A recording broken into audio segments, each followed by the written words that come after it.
పవన్ కళ్యాణ్ ఇక్కడ తెలంగాణలో పోటీ చేస్తా అని చెప్తుండు. ఎన్ని సీట్లు గెలిస్తాయి అనుకుంటాడు? ఎప్పుడైనా సీఎం అయ్యే ఛాన్స్ ఉందా? ఆయనే అన్నాడు ఒక సభలో నా ఆంధ్రాలోనే దిక్కులేదు, తెలంగాణలో నేను ఏం చేస్తా అని చెప్పి. మళ్ళీ మనం ఎందుకు చెప్పడము? ఆయనే చెప్పుకుంటున్నాడు అన్నీ. ఆడ ఆంధ్రాలో ఎన్ని పరిస్థితులు లేవు. ఆరోగ్యశ్రీ బకాయిలు అయితేనేమి, రైతు భరోసా అయితేనేమి, పెన్షన్లు అయితేనేమి ఎన్నో ఉన్నాయి. ఎన్నో సంక్షేమాలు ఇవన్నీ చేయకుండా ఈయన ఊరికి ఈడొచ్చి చిచ్చు పెట్టి తెలంగాణలో లేనిపోని గొడవలు అలజడి చేసి ఇవన్నీ కొట్టుకునే విధంగా చేస్తున్నాడు పవన్ కళ్యాణ్. ఇది కరెక్ట్ కాదు. ఆల్రెడీ ఏపీ తెలంగాణ సాధారణంగా వచ్చిన తెలంగాణ కాదు. ఎంతోమంది బలిదానాలు, రక్తంతో తడిచిన నేల ఇది తెలంగాణ. ఇటువంటి నేలన నువ్వు ఇప్పుడు వచ్చి నేను పార్టీ పెడతానంటే ఎవరు అంగీకరించరు. నిన్ను ఎవరు అడ్డుకోలే. 2023లో నువ్వు పోటీ చేసినప్పుడు నిన్ను ఎవరు అడ్డుకోలే.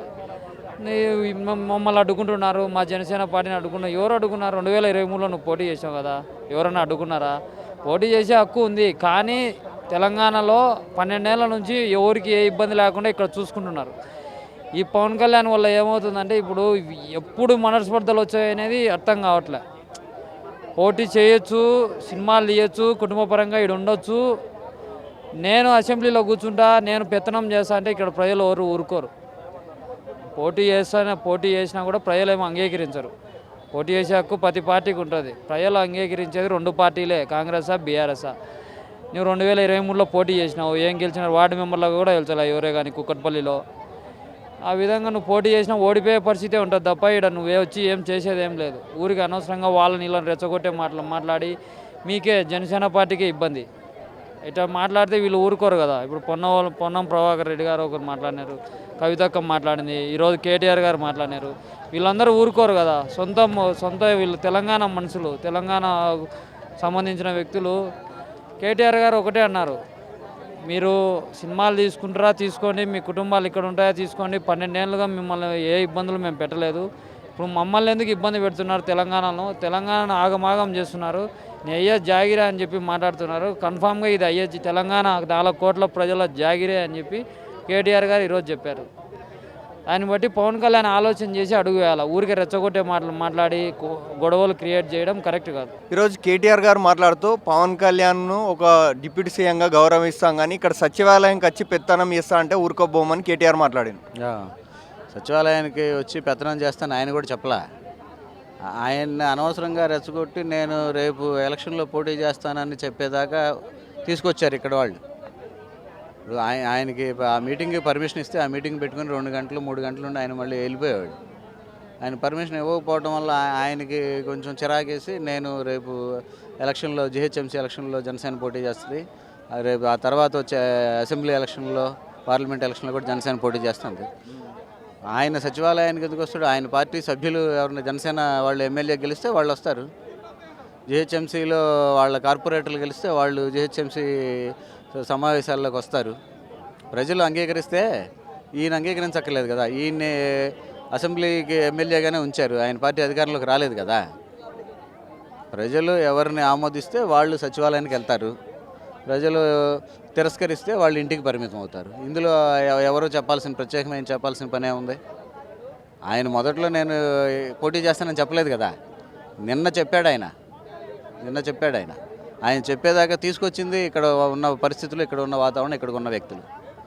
అది కాబట్టి ప్రజలు ఆమోదిస్తే ఆయన సచివాలయానికి వస్తాడేమో. ఆయన ఇక్కడ ఎలాగూ పోటీ చేయడు కదా, ఆయన పార్టీ సభ్యులు పోటీ చేస్తారు. ఎమ్మెల్యే ఎందుకు గెలవడు? బ్రహ్మాండం గెలుస్తాడు. అవును, తర్వాత గెలిచాడు కదా. ఇప్పుడు ఎప్పుడు ఓడిపోతూనే ఉండరు, ఎప్పుడు గెలుస్తూనే ఉండరు. ఒకసారి గెలుస్తారు, ఒకసారి ఓడిపోతారు. కేసీఆర్ గారు ఓడిపోయాడు కదా కామారెడ్డిలో. కట్టిపల్లి వెంకటరమణారెడ్డి అని ఆయన పోటీ చేస్తే అవును, ఒక దగ్గర ఓడిపోయాడు, ఒక దగ్గర గెలిచాడు. ఇప్పుడు రాజకీయాల్లో పోటీ చేసినప్పుడు ప్రతిసారి గెలుస్తారా? గెలవరు. ప్రతిసారి ఓడిపోతారా? ఓడిపోరు. కొన్నిసార్లు గెలుస్తారు, కొన్నిసార్లు ఓడిపోతారు. ఏముంది అందులో? ఏముంది? గెలుపు ఓటమి కాదు. పాయింట్ ఏంటంటే ప్రజా సమస్యల మీద ఎవరు స్పందిస్తున్నారు, ప్రజల పక్షాన ఎవరు మాట్లాడుతున్నారు. ఈ సబ్జెక్ట్ అంతా అసలు తెలంగాణ పబ్లిక్ ఏమైనా ఇంట్రెస్ట్ ఉందా? పవన్ కళ్యాణ్ వస్తున్నాడు, వెళ్తున్నాడు, ఆయన మీటింగ్ పెట్టాడు. ఎవరికి అవసరం?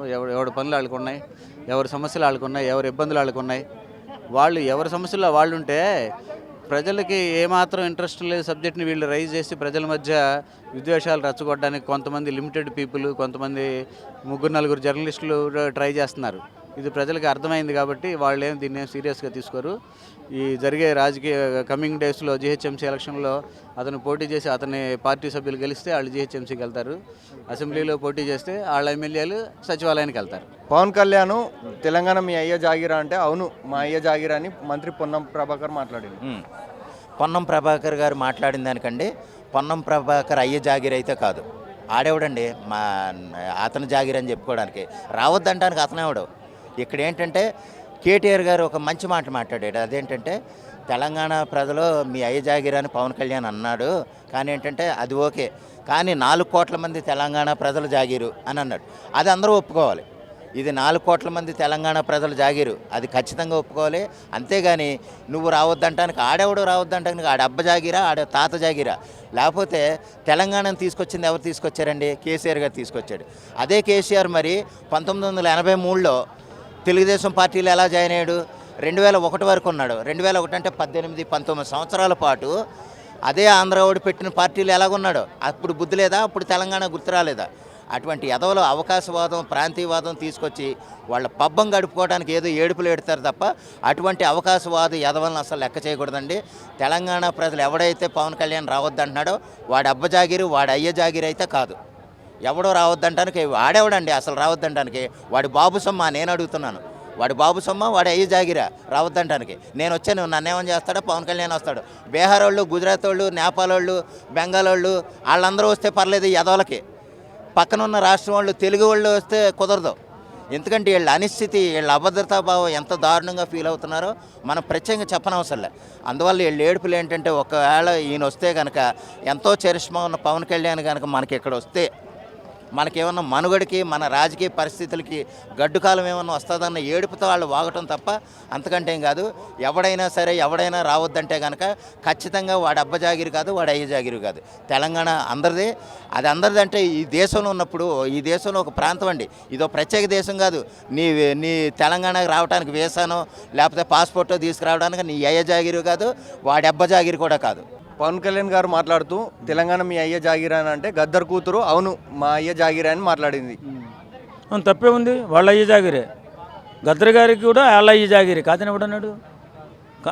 ఇలా అయ్య జాగిరి అని చెప్పుకుంటూ ఇష్టానుసారంగా దోపిడీ చేసే వాళ్ళకి పవన్ కళ్యాణ్ ప్రశ్నించాడు తప్ప ఇలా గద్దర్ గారిని గట్టి ప్రశ్నించాడు. గద్దరు పవన్ కళ్యాణ్ గారికి చాలా సన్నిహితుడు.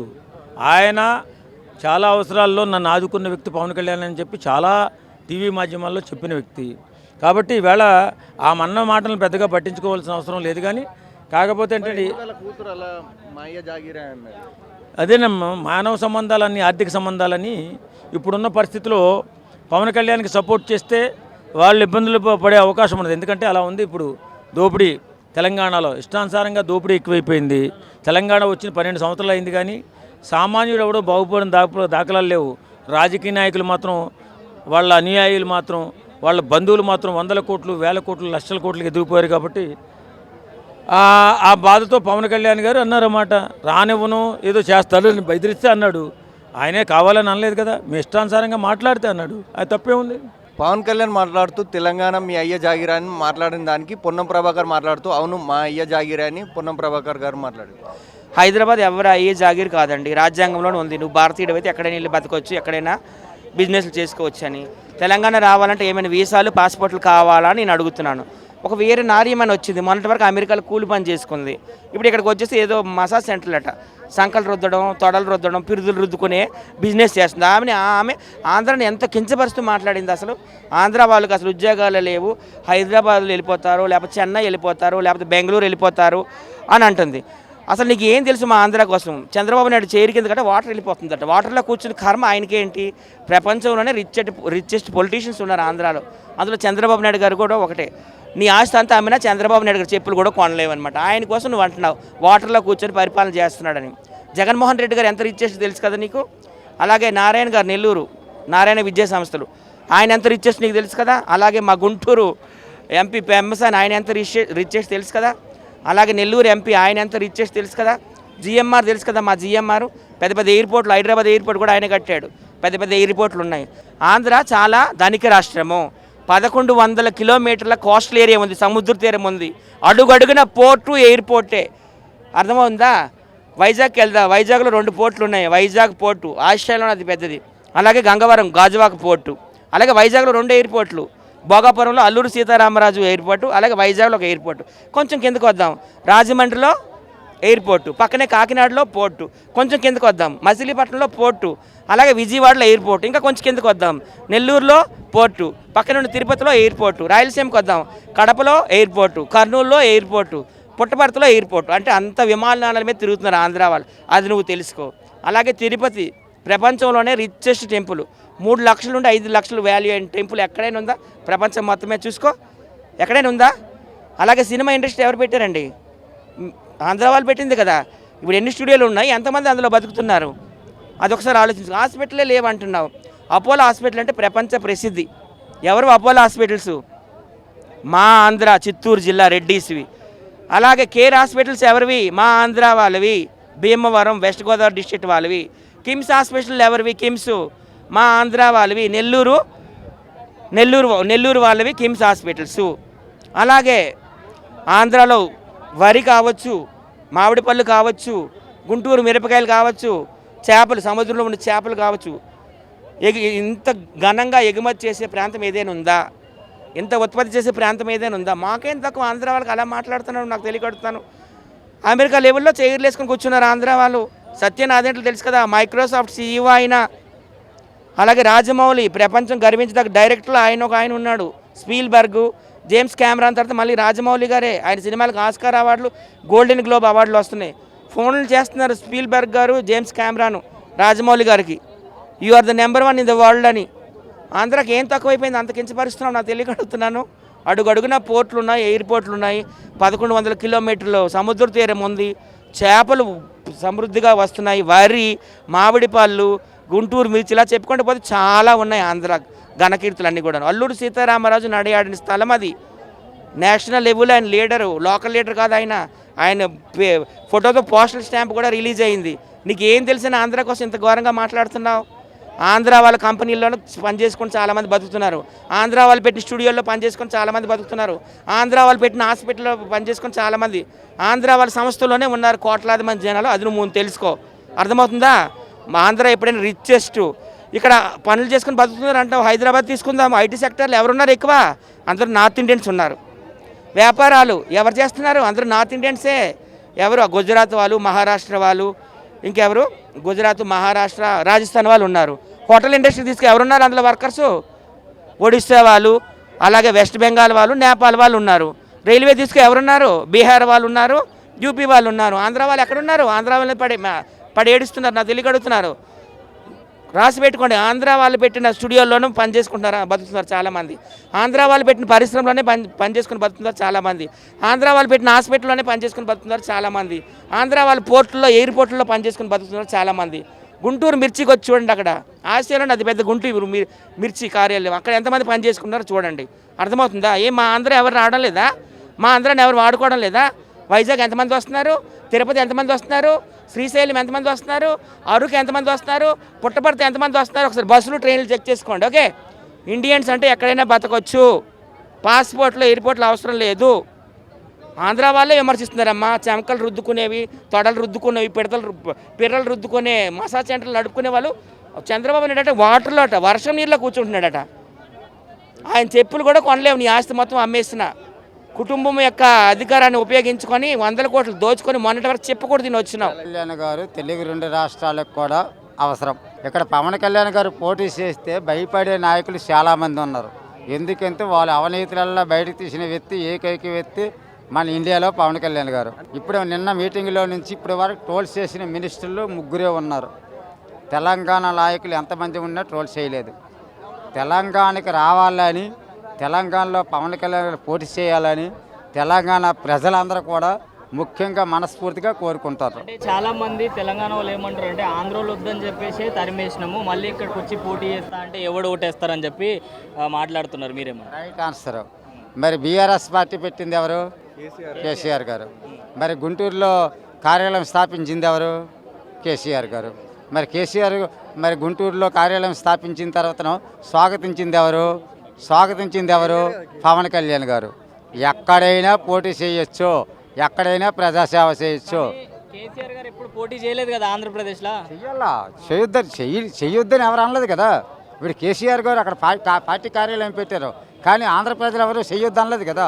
చేయమనండి, మరింత మేలు జరుగుతుంది.